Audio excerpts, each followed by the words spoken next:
Welcome to the New to Wrestling podcast, where I, your host, Xavier Cruz, a lifelong wrestling fan, will take a lifelong friend through the action, the joys, and the drama of the world of professional wrestling. My co-host, Kelsey Silva, has been bitten by the wrestling bug, and I want to invite you to join us as I take her through the moments that made me a fan. So if you're new to wrestling and would like to get brought up to speed, or a fan who would like to relive some classic matches, promos, and segments through fresh eyes, join us as we embark on a journey through the Attitude Era and beyond. Welcome to the New to Wrestling podcast. Hello, everybody, and welcome to another edition of the New to Wrestling podcast. This week, we watched the September 23rd, 1996 edition of Monday Night Raw, and the match card is as follows. We had Farouk versus the Wildman Mark Miro in the final for the Intercontinental Championship Tournament. We had the Body Donnas versus the new WWF Tag Team Champions, the British Bulldog and Owen Hart. We had Hunter Hearst Helmsley versus the Stalker. All right, so let's get into this episode because there was a lot more questions than answers in this. 100%. So it opens up to a flashback to the night prior in Your House Mind Games, where we see kind of photos of the attack on Savio Vega, where they kind of blurrily kind of zoom into the two figures that we couldn't identify that were, we were told that it was Razor Ramon and Diesel, but again, we saw figures running around a corner, so... And the photo is very like spectator saw Bigfoot in the woods, or like a blurry like street cam, like of someone who robbed a convenience store, like, have you seen this man? Like, it was just kind of weird. Right. Super weird, which I guess intentional because they don't want you to see who it actually is, because it's not the people you think it is. And JR, for the first time of about 400 million in this episode, opens up with saying, "I told you so," and like, he never hoodwinked anybody, and this was really kind of his episode to get his vindication, or at least he felt that way. And I know we'll get there, but JR was wiling this episode. Wiling. He was like getting into it with almost every other commentator. Everyone. They were beefing. The girlies were beefing at the announcement table every single match, like about something that wasn't even happening. Like, they were just beep, beep, beep, beep, bickering the whole episode. Time.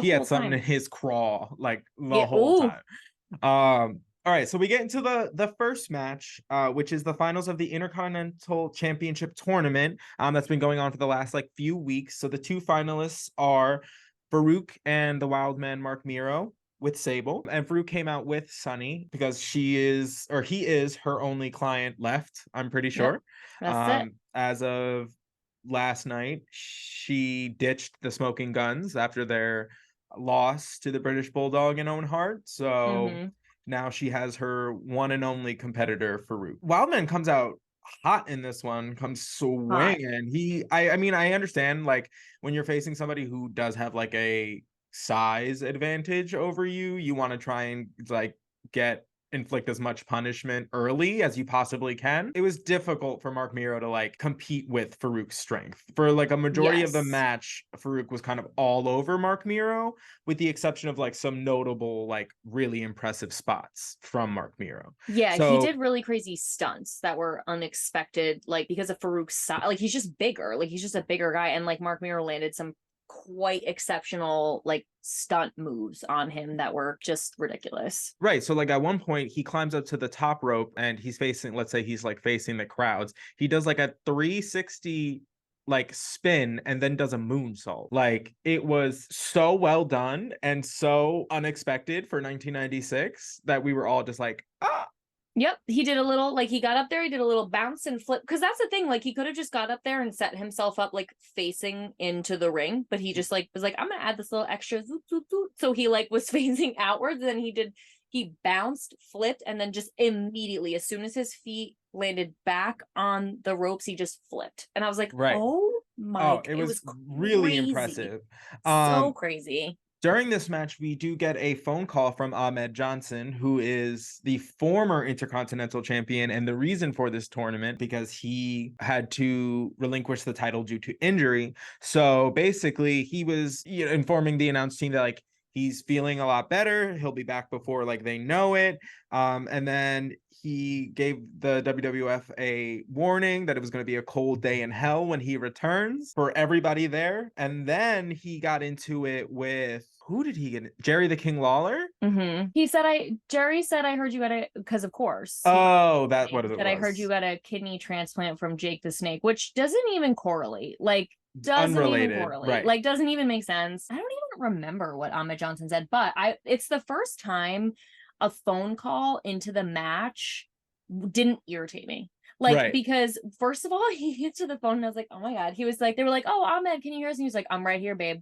And I was like, right. oh, I was like, me too. I'm right here. Like, I miss you. We're like, hooked. what are you up to? But he didn't overdo it. But he was like, he was scary. Like, he was like, came with the threats, but like, he's going to stand by it. Like, it's going to be a cold day in hell. And I'm coming for the title. And I wish Mark Miro luck, but just know he's going to have to face me when I come back. But he didn't talk for too long. He made his little threat. And then he just was like, all right, bye. Bye, babe. Right. See ya. 100%. Like, oh God, I miss that guy. I mean, we're just gonna have to wait and see for when he eventually returns. He's gonna have a chip on his shoulder when he does, that's for sure. And I'm ready. I'm ready to see it. So during this match, we had a special guest referee, Pat Patterson. You don't know Pat Patterson, obviously, but he's the first ever Intercontinental Champion in WWF, which is why he was selected to be the special guest referee. He's also the innovator of the Royal Rumble. So up until that point, there had only ever been like battle royals, but he had come up with the idea of doing the like staggered entrances because he thought that like there was too much going on when there's 20 people in the ring at one time. You don't say. So he came up with the idea to do the Royal Rumble because it allowed for more like storytelling within the context of that kind of match. Whereas when you have 20 people like in there, you can't differentiate. It's just like limbs. It's like a cartoon like dust bubble where it's just like limbs like coming out of like and it's like cat like screeching and like sounds like bats hit it. Like it's and the someone's weirdest. like my leg, like my leg. Wait, that's so cool though. I love that. Right, yeah. So he was a special guest referee. That's kind of the backstory about why he was there. Which makes more sense that he had so much like. It seemed authority. Like he had more authority, more of a presence in this match. Because I was like, I don't know who this ref is, but I love this guy. Right. Oh yeah, that makes so much sense. And another fun fact for you, he's actually gay. He's like, he didn't come out till like way later in life, but apparently like everyone knew. Like it wasn't like a super big secret. I mean, from the world it was, obviously, because when he was wrestling, it was like I think like the 70s. It wasn't such a big secret that like other wrestlers and things didn't know. And that's cool because they knew, but it didn't become, well, I don't know, I wasn't there, but it didn't like become a thing, like a story, like And I think it was like he was so good that a lot of people just kind of like were like, okay. Well, I think he presented himself as like kind of such a great asset that like when he kind of like came forward with that information, it wasn't like it wasn't like a deal breaker. What an underrated person in this match. I did not even realize how 100% incredible this man was. Right. So cool. Pat Patterson, real gem. He's a real gem. Amen. So during this match, Pat Patterson ejects Sunny because he catches her cheating, hanging Mark Miro over the bottom rope. And so Pat Patterson ejects her only for her to come back later with a little bag. And she, gets into it again, and Sable and Sunny start fighting at ringside. So Sunny's on like the apron and Sable like pulls her down, and like Pat Patterson's like trying to separate the girlies, but the girlies are having none of it. They're slapping each other. They were trying to claw at the hair. It was like a to the T cat fight. Yes. And it was epic because first of all, Sable looked like money. She was wearing this red sequined dress. Her hair was she looked incredible, and obviously her outfit matched Mark Miro's, which I always love because he came out with little red ensemble. But she looked incredible, and Sunny was wearing this like little white like tennis skirt kind of outfit, whatever. So I felt like she had the advantage in terms of like how she was able to move, and still Sable was like drying her off the apron. And she was like no, like you're not messing with my match anymore. But then at the same time, Sunny threw the purse onto the apron or onto Right. the ring, which we later found out had a literal brick in the purse. Actual brick in her Actual purse. brick, and not like a money brick, like a legit No, like a building block brick in her right, bag. which Sable uses on Farouk. Yeah, hot. Which Loved it. amazing. And Yeah. then which allows Mark Miro to do his wild thing, which is a shooting star press. That's his finisher. And he gets the 1-2-3 and becomes the new Intercontinental Champion, which is not what I thought was going to happen. Not what I expected. Because Farouk was the one to like injure Ahmed Johnson, I was under the assumption that they would give the title to him so that they could down the line have Ahmed come back and feud with Farouk. Yeah. But this was like out of left field. Out of left field. I wonder if Ahmed is like, he's not coming back for a decent amount of time. Probably. So like maybe they're like, we'll give it more time. Like, I don't know. Because I thought the same thing. I was like, they're gonna have Farouk win, and then they're like, Ahmed's gonna come back, and he's gonna do the tournament again so that he could take the title back, because that just makes the most sense. Yeah.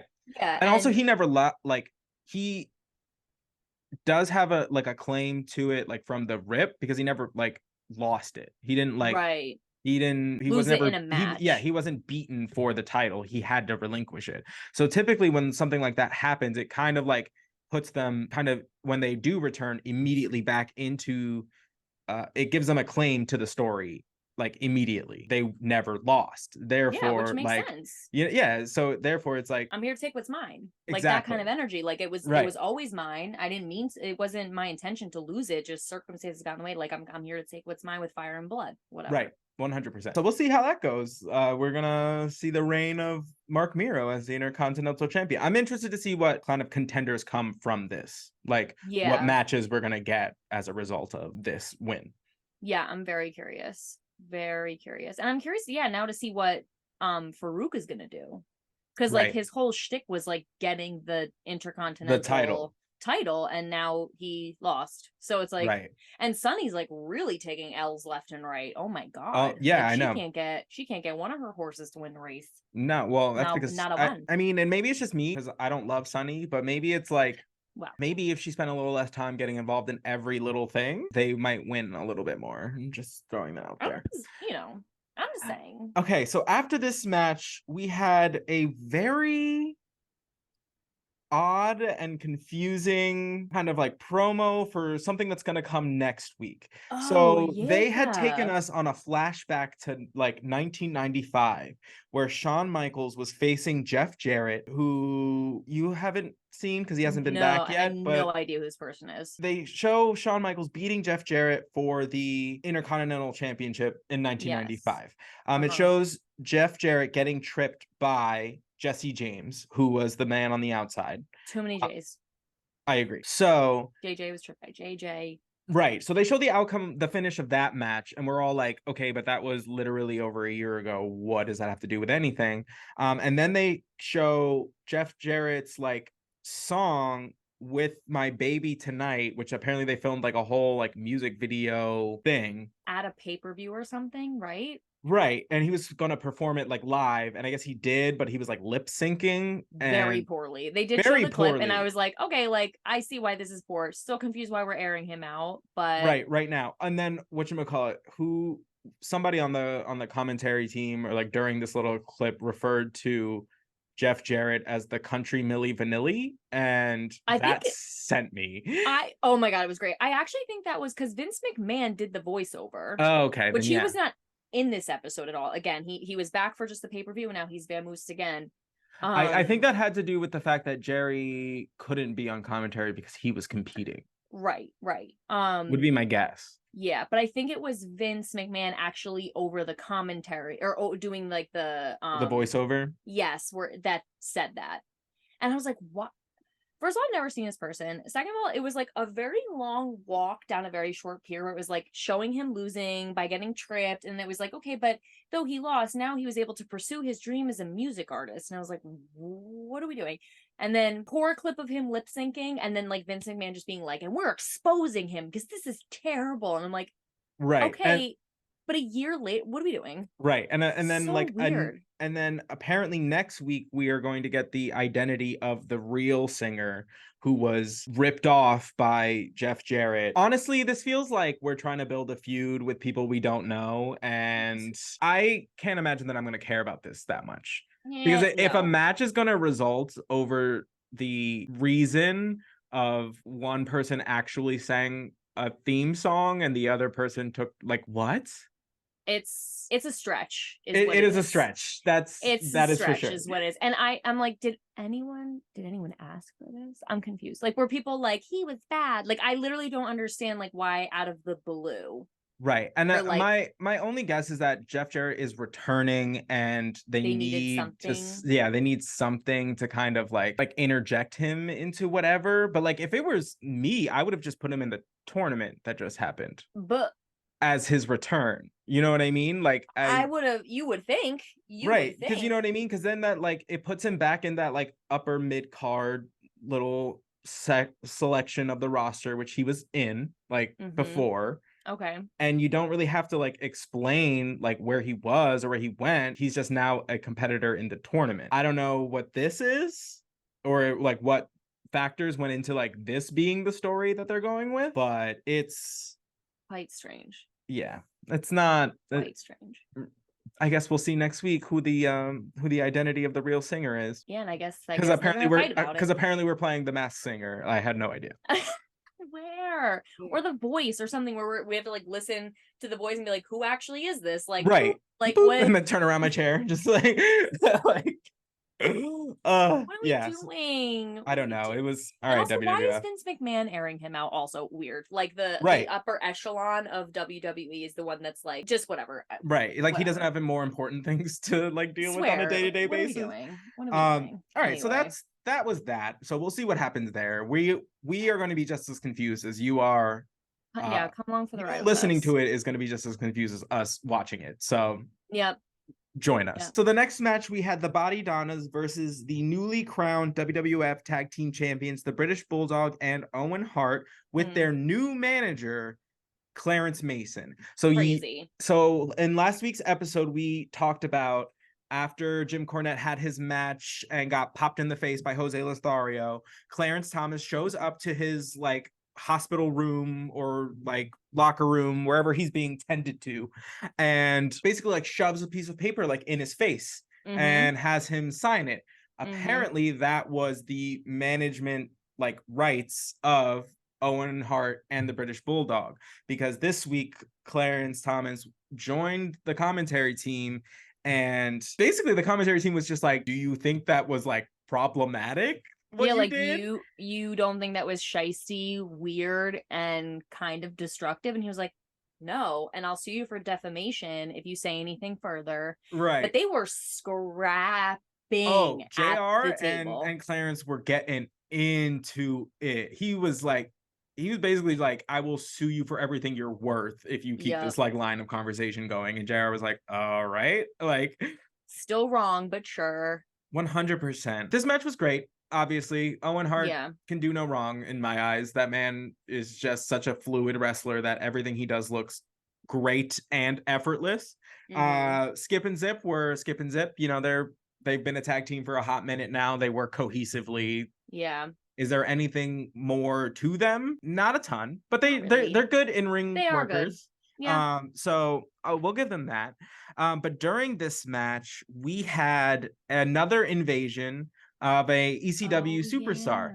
This also takes place in PA. This is in Hershey, Pennsylvania, this episode. But we get another kind of wrestler coming in like through the crowds, but this time it was Taz. Taz has a long storied like career in ECW. He's a huge name like for ECW. He also ends up becoming one of the commentators for the WWE for like 10 years, 10 plus years after his like in-ring career is done. Yeah, and he's just just an all-around like resource. And now he works as a commentator for AEW, and his son is also a wrestler. So crazy. I know. And this one, we said, was like orchestrated, we think. So I think now that since it is now becoming a repeated thing, that it's probably being orchestrated by both companies, Gotcha. made to look like ECW is just kind of like showing up.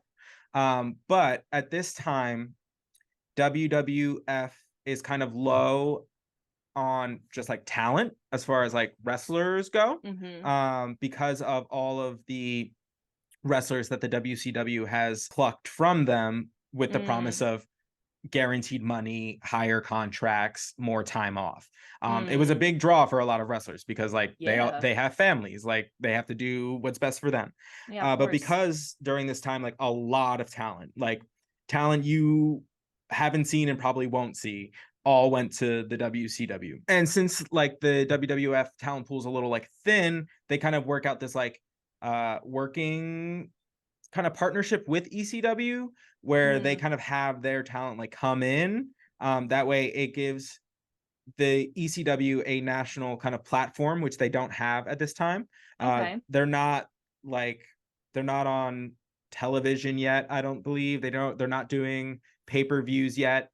They're very much like a local Philadelphia wrestling promotion. But so you can only see them live, like in person. Or through like tapes. Oh, okay. They eventually do get like a TV show, and they start having like pay-per-views. At this point, this is allowing them to have a national platform for the first time. Wow. Okay. So it's beneficial in that WWF gets to use their talent and showcase them, and it's beneficial for ECW because now they are being seen by millions of people that they weren't being seen or heard of before. Wow. So I love that. Yeah, so it seems to be like kind of it's going to be an ongoing thing. So we'll have to look out for that, which will be pretty interesting because a lot of these wrestlers that are in ECW do and eventually make their way to the WWE down the line. Oh, okay. Cool. So you'll get introduced to some more like people that will come up. Might not be for a couple years, but they'll come up again. Oh wow, I love when that the organizations, instead of like there's beef, but like they're engaging in a symbiotic relationship as opposed to just being like outright like screw you. Well, yeah, well, This because is I think us, this right is you, now whatever. they have, it's like the enemy of my enemy is my friend. Okay, per. Yes. Whereas like WCW has so much money that they can just like throw it around. Like there would be instances where like wrestlers contract would end in the WWF on one night and then show up in the WCW the following day. Where now that's not a thing because like WWE has now built into their contracts a like 90-day like no compete clause. Like makes sense. Even after your contract ends, or if they like terminate your contract, you can't just go and like wrestle on other national like programs immediately. Wow. And that was a big part of that was because wrestlers were just like for the shock factor of it, just jump brands. Which I also get. Like, yes. I get why they did because it makes good television. Yes. Right, yeah. It's exciting television, but I'm here for the drama. Right. So this has kind of created a little partnership between ECW and the WWF. I love to see it. I do. We also had a mid-match promo during this from Jim Cornette, who was big mad. Big mad. He was so mad he didn't even remember that he was concussed yesterday.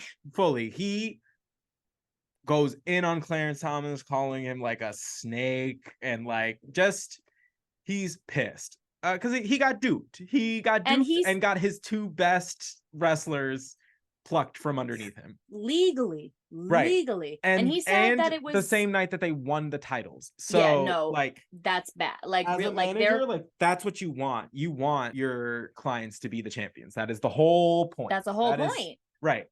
So and to lose them when they're on top, that is not good. And like he said that he thought he was signing like a legal document for Clarence to sue Jose Lothario on Jim Cornette's behalf. Like he thought he was like signing, and like I guess that's what he told him, and then he just signed his like two best wrestlers away. So crazy. Right. So crazy. And he was like, I'm coming for Jose Lothario and Shawn Michaels first, and then I'm coming for you. I'm gonna get you disbanded from the bar association. I'm gonna get your license, like everything. He was like, I'm coming for you, your mother, everyone. Right. possibly could come for. And then he announces that next week there's going to be a match. Vader and Jim Cornette will be facing Shawn Michaels and Jose Lothario, which in a tag team match, which is probably going to be more along the lines of the match I thought we were going to see at the pay-per-view. Yes. Yeah, which now makes more sense. I'm like, okay, if they knew they were setting it up that way, I guess it kind of makes sense that it was a little flat.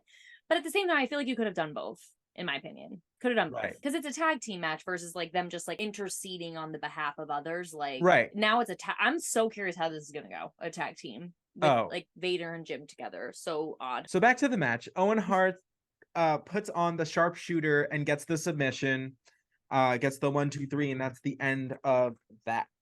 And so happy he's not wrestling with the cast anymore. Just needs to be said. I was so sick of that cast. I know, it was probably like absolutely filthy because you know they only had one. They didn't have multiple. No. There wasn't like a props department going on. Like it's just one. That he probably like just shoved in his like sweaty gym bag from like location to location. So after that match, we get a promo from The Undertaker. The Undertaker is just standing in a graveyard in that like deep voice of his. He's just like, I didn't even write down much. I literally just wrote down Undertaker promo in graveyard, like 14 exclamation points, and just wow. Like, big same. I just wrote amazing Undertaker interlude exclamation point. That's 100%. Oh, it's fantastic because he talks about like the betrayal of Paul Bearer and like he's Mankind. Like the only pain I know now is betrayal, and I was like, say it 100%. And then he talks about how he has condemned mankind to eternal damnation, and then he goes on to be like, your soul will never rest in peace, and like it cuts to like that like zoom in on his face, and he does the Undertaker eye thing.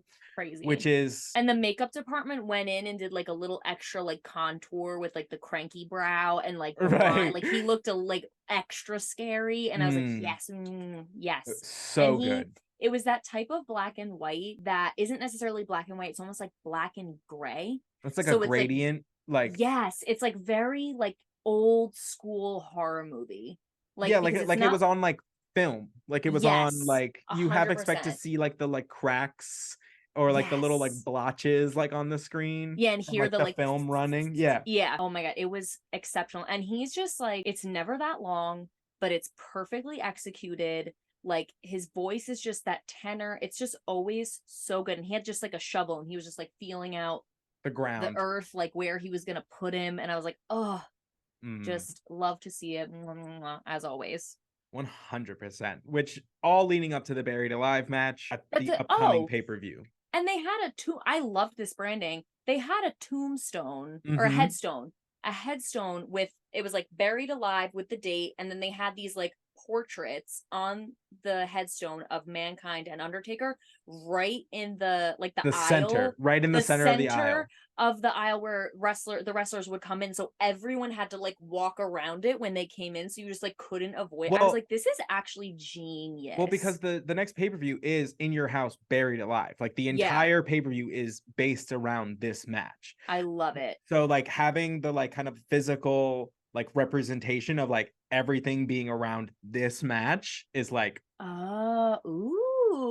okay, love those little attention to detail is just like exceptional. I love so that. Good. Oh my god, excellent. 100%. So after this promo, it cuts to somebody trying to get an interview with Ramon and Diesel. He like tries to like open the door. Is Doc his name? I think.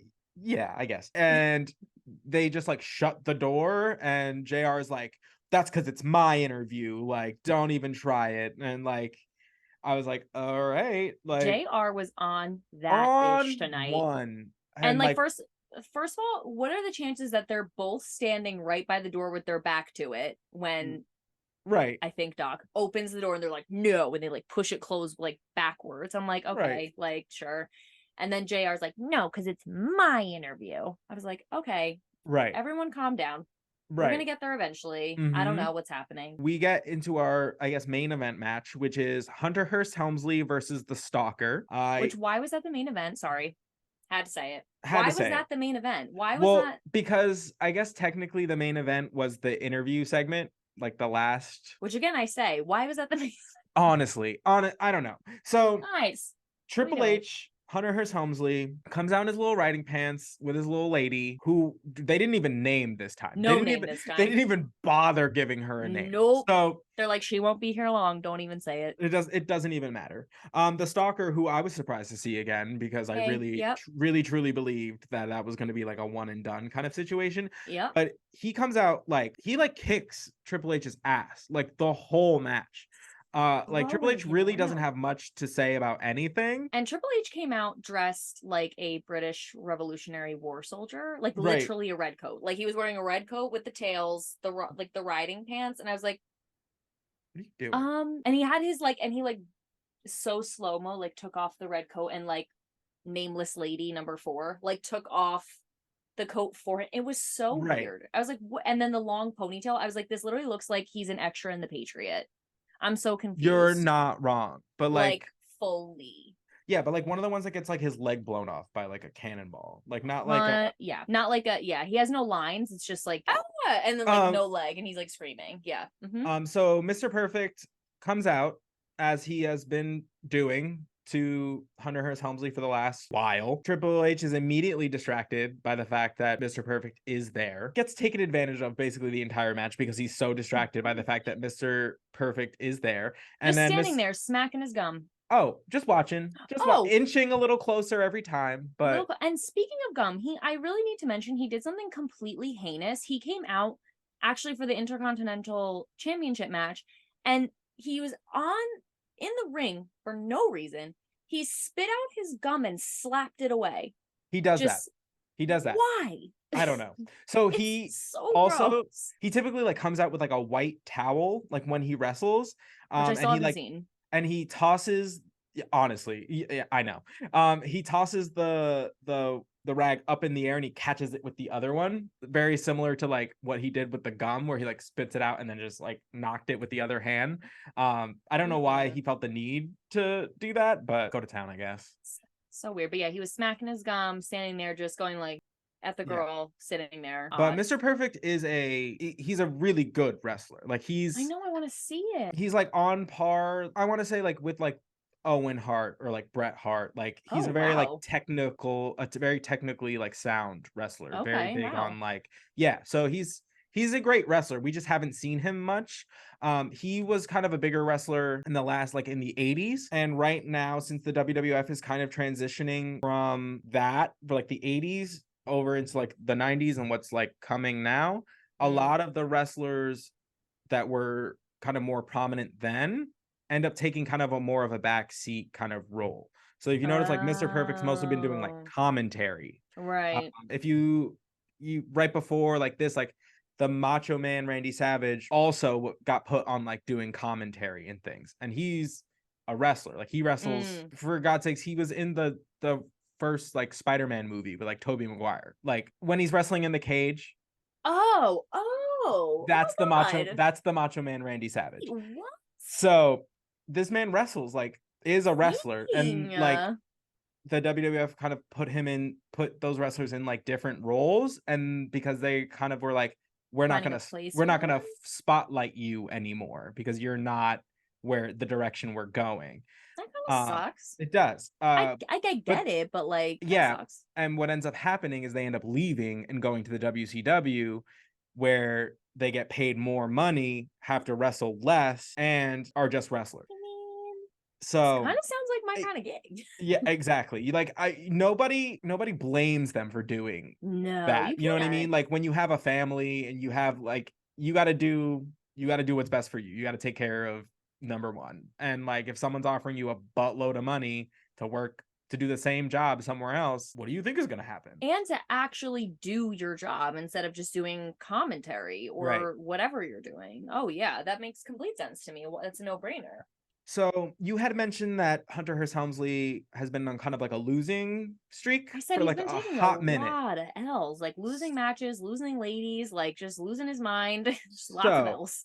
This kind of all leads back to a like specific incident that happened in Madison Square Garden. Ooh, not at the Garden. So backstory: Triple H, Shawn Michaels, Kevin Nash, and Scott Hall, who are the two people that originally played Diesel and Razor Ramon, are Oh, all homies. Like in real life, they're all really close, like best friends. okay. But at this time, they were never supposed to like mix like in public or like on Yeah. television or whatever.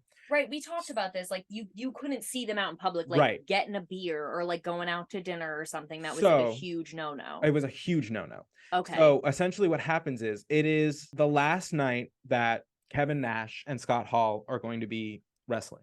They wrestle in a match with Shawn Michaels and Triple H, or with Shawn Michaels and somebody else.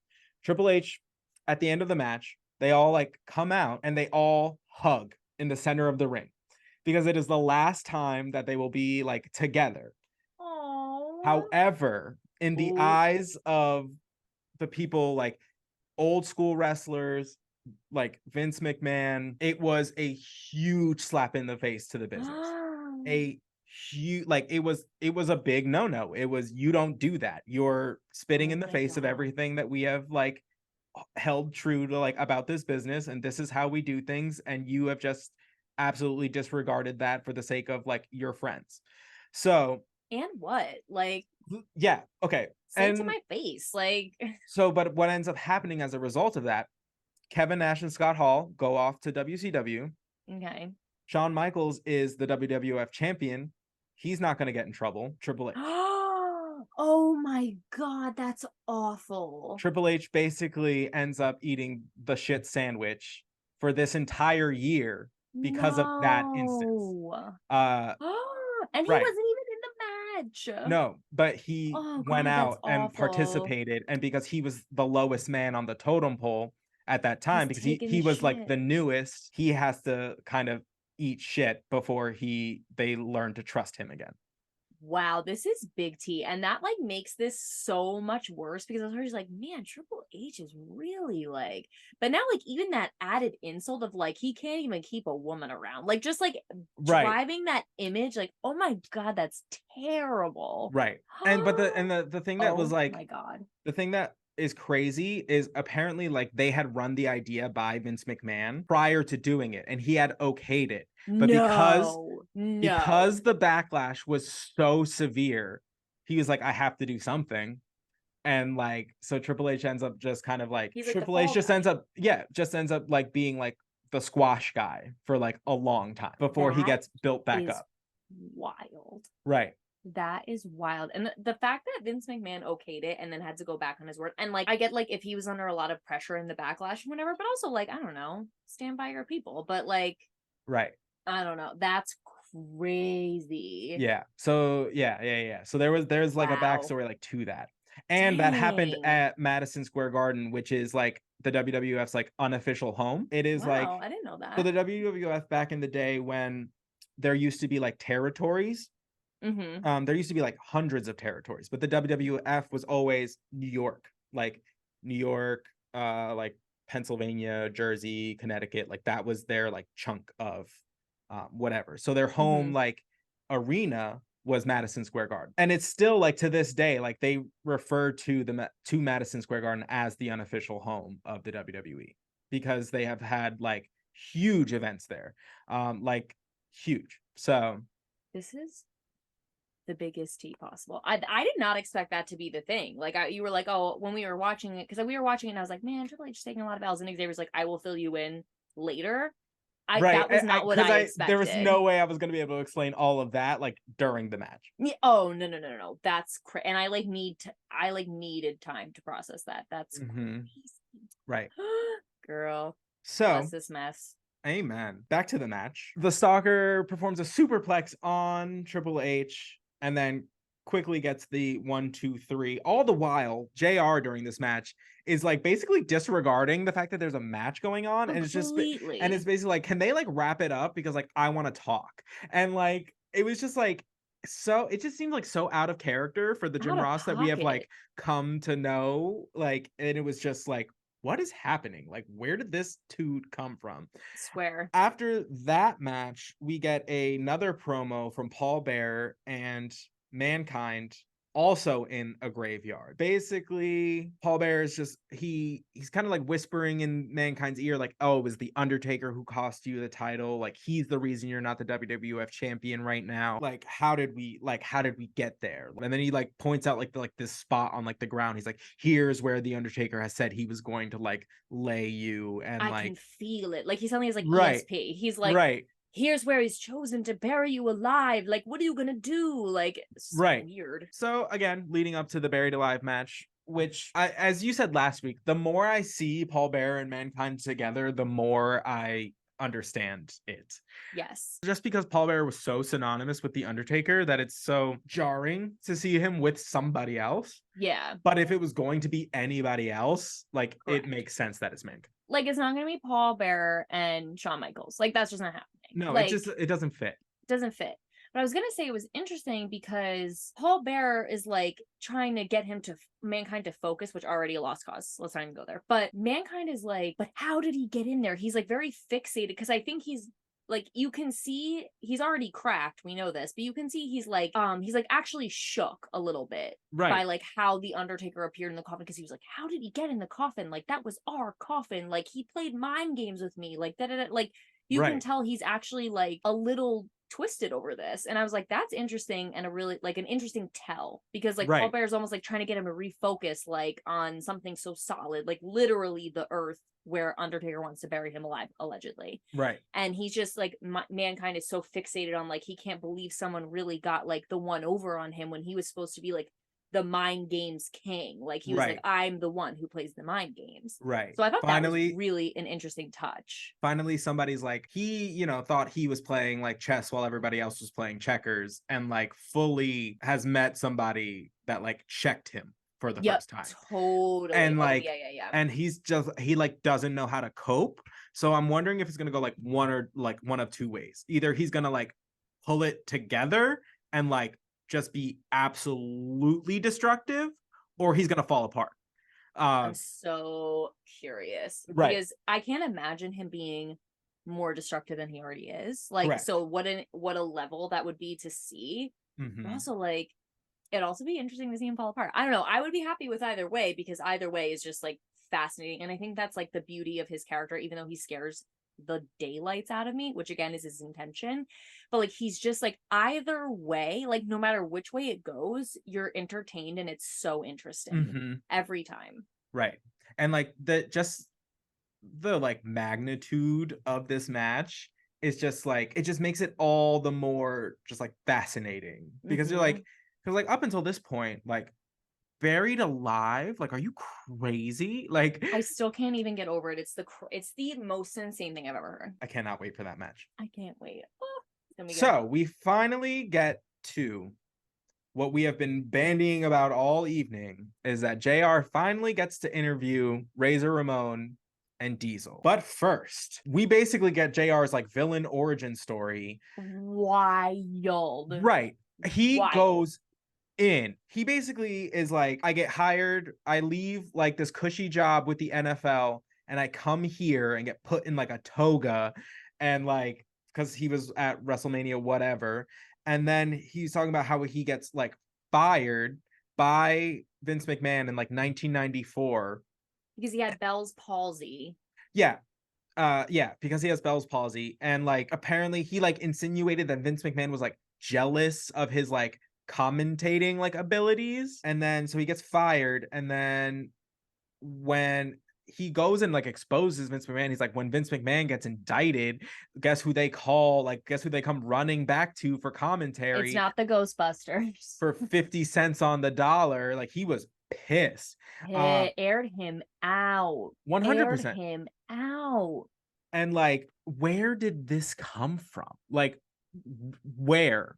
Like, so unexpected, because at first I thought he was coming for Gorilla Monsoon, because he was like, because they had that little tussle right a couple verbally, weeks ago, and when he was like, it's the owner, or it's the head of the WWE, you all know who he is, and I was like, Gorilla Monsoon, and he goes, Vince McMahon. I was like, wait, what? I was like, wait, I was like not expecting that at all. Didn't see that coming whatsoever. Right. And like the thing with JR is like everybody loves him because of everybody loves him. So to give like a villain like cheap heat, something easy to do is attack somebody that everybody loves. So JR has kind of ends up taking a lot of shits throughout the years. There is a little bit of truth to, I mean, granted, this is on Vince McMahon's television show. Anything that gets said there is going to be approved by Vince McMahon. So it's not is crazy. But the thing is, Vince McMahon will do anything if it is going to better the product or tell the story better. Which is why I believe the villain origin story. Because I feel like the best ones always start out with like, they will do anything at any cost to like get X result or, you know, whatever. Like they'll just, it doesn't matter. Like then they just start like doing horrible things to like get the with the results justification of like, it is yielding like success. It's the bigger picture. It's the whatever. Like, so that's why I fully believe, like, I didn't think this was going to be like the first step into the villain origin story with like JR. Again, didn't see that coming. Right. But I can see it now, like now that you're saying this. And it's crazy when he was saying all of this, I was like, the crowd, like they were going crazy, like in a good way. Like they were like, yeah, like, and they were chanting JR at one point, and he's like airing Vince McMahon out. I was like, oh, so like, does no one like Vince McMahon? Or like they just love JR better? Like, I don't know, but I expected the crowd, I thought they were gonna boo. But then when he said something about like Vince McMahon fired me, everyone was like, boo, like freaking out. And I was like, oh, this is twisted. This is wild. Wow. So, and then so we finally, like, after all of this, mind you, this is supposed to be an interview with the returning Razor Ramon and Diesel. Like that is the whole point of this segment. It was a deposition. It was absolutely. It was a character assassination. Fully. And so, yeah, I don't know. Well, I guess we'll see what happens there. But then, so we finally get, like, Razor Ramon gets, like, announced. So, you know, in Harry Potter, where they're, like, running through the woods, like, from those, like... The Snatchers? Yes, that's what I'm thinking of. The Snatchers, and, like, Harry and Hermione are, like, running through, and he's like, oh, like, shit, like, you can see, like, my face. I know what you're about to say. And she, like, does the, like, spell and, like, blows up his, like, face. Like he was stung by, like, 60 bees. Right. That is the equivalent of the Razor Ramon that I saw in the ring today. Like, it is such an affront that they my heart is had the audacity to just like pull out these like second-rate Walmart Great Value brand like versions of wrestlers that we already know and love. Like, what did they think was going to be the reaction? Because if you saw, or like if you listened to the crowd, they were dead. They went silent because they knew, like, it's, you know, that it's Razor Ramon's, you know, song, it's Razor Ramon's entrance, it's Razor Ramon's outfit, but like, who is that? Who's this man? So, and the audacity, again, we've said it week after week, the fact that they dragged this out for like a month to just disappoint people, crazy. Right. So Razor Ramon like barely gets in the ring. He never gets to, like, he says like a word. Like JR like asks him like something about being back at the WWF, right. or and whatever. He does like the like weird like slightly racist Razor Ramon like accent where he's like, how you doing, Ming? Like, yeah, like it's yeah, and it's bad all around. It's bad all around, and it's just not the wrestler I want. Like, it just isn't what I want to see. Nope. So this whole fake Razor, fake Diesel thing, not about it. No, and I don't know how that got through, and they like approved as like a stand-up idea, like just a bad idea. Well, during this time when Scott Hall and Kevin Nash went to the WCW, they went kind of like, they used their real names, but the way that they were like acting was very much like in the characters of Razor and Diesel. So the WWF ends up suing the WCW for like, suing the WCW during this time because they were like, oh, like you're using they felt it was like a trademark infringement on their characters. Right, because they So own the characters. They own the characters. So this is kind of their they're like slap in the face like back. But it just doesn't read that way. It just reads like, oh, like you lost two of your biggest stars, so now you're just trying to like do anything to kind of make up for it. It doesn't I don't think whatever their desired effect is what is happening. No, not even close. I don't know what they were expecting, but it was dumb to expect that. I'll just say that it was a huge misplaced faith, right? Because that just made no sense at all. But he only got one word out, and then Savio Vega attacks out the blue. As he should, because he was just minding his own business and he got decked in the hallway. So for what? I'd come out too. I was like, name a Rican that wouldn't come after you. I'll wait. Like, I don't know any. None, not a one. So we'll see we will see what happens there. Also, I'm very interested to see where JR goes from here, because that was a lot. I know, like, part of me, like, I know I've been frustrated with them, like, literally beefing at the announcement table, but at the same time, like, do I want to see Vince McMahon and JR at the announcement table beefing? Like, I kind of do. Yeah, like, I kind of do. Or legitimately, like, in the ring, like, with mics, like, yelling at each other. Like, I don't know. I kind of want to see them have it out, to be honest. Right. Well, I definitely JR's clearly down, so. He is down to rumble. And this came out of the blue. Seriously, like, I don't know if I missed the signs or something, but like he's been just, your not run of the mill, obviously, because JR is elite, but like he's been doing just his announcing thing. Amazing. And then ever since like Diesel and Razor Ramon, he's been a little bit more chirpy. And then today he was just willing to fight with anybody. Any little thing was a button pushed and he was activated. Like, which I'm here for. He stayed pressed. Like pressed. So pressed like he was at the dry cleaners. So pressed. 100%. Take your ticket, sir. Like, take your ticket and go. You are pressed. Oh my god. Pressed like a panini. Every single type. So good. We're a Panera Bread, like pressed. Like, what are we doing? Like, why? Like, it's just so. That's what it's just so shocking. You're just like, why are you so heated? Like, over what? Like, where did this come from? So we'll see. We'll see what happens next. Yeah, and it just ended with Savio Vega attacking Razor Ramon. It was just, and they were like, and then it ended because it ended. Yeah, they fully ran out of time because JR went on a diatribe. So yeah, he was practically like apoplectic. Like he was just like losing it. Yep. All right, guys. So that was this week's episode of the New to Wrestling podcast. Catch us next week. Weird one. It was a weird one. Catch us next week. We're gonna do it all over again. We'll see you there. Bye. Bye.